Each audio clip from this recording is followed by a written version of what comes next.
Imagine being the last human to ever see a creature that once ruled the wild.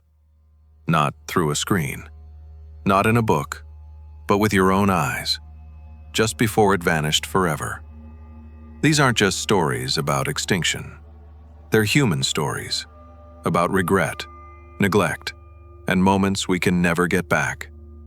Once feared and revered, the Barbary lion, also known as the North African or Egyptian lion, roamed the deserts and mountains from Egypt to Morocco.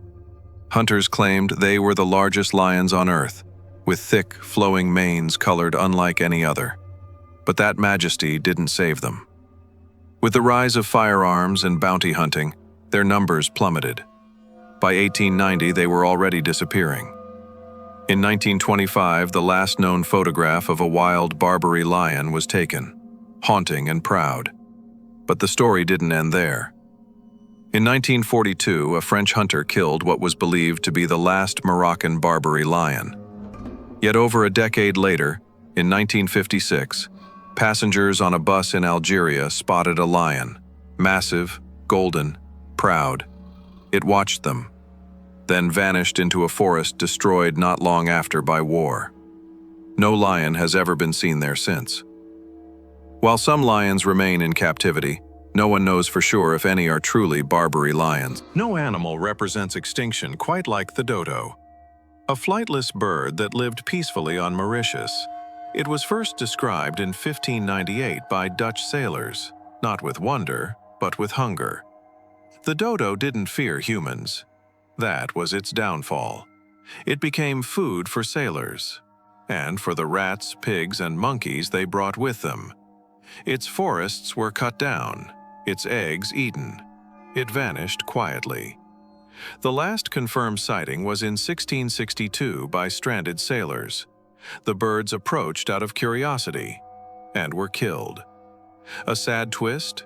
They cried out as they were caught, and other dodos came to help, only to meet the same fate. Some say the island's governor still hunted them until 1688. After that, the silence was permanent. Gentle. Massive. Slow. And doomed from the start. The Steller's sea cow was a marine giant, over 20 feet long, discovered in 1741 by German naturalist Georg Steller. It lived only in the icy waters near the Commander Islands, grazing on kelp in peaceful groups. But its kindness was a curse. Within one day of discovery, sailors hunted it. Soon, fur traders and explorers came for its meat and hide. By 1768, just 27 years later, it was gone. The last official sighting was of a lone creature swimming silently, disappearing into the ocean. But was it truly the end? In 1963, a Soviet whaling ship crew reported seeing 6 strange creatures with trunks and split lips, slowly grazing on kelp. Could the Steller's sea cow have survived, unseen, for nearly 200 years? No one knows, but they were never seen again. It looked like a penguin, but it wasn't. The great auk was a strong swimmer, living across the North Atlantic, from Spain to Canada, even Iceland. For centuries it lived peacefully, rarely hunted, until pillow manufacturers discovered that its feathers were soft, and the slaughter began.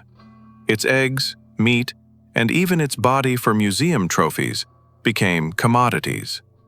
By 1830, it survived in only one place, a rocky island near Iceland.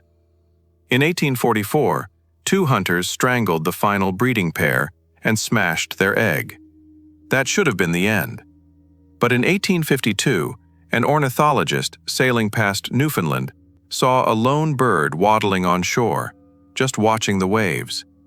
He believed it was a great auk, perhaps the last, alone, wandering for a mate it would never find.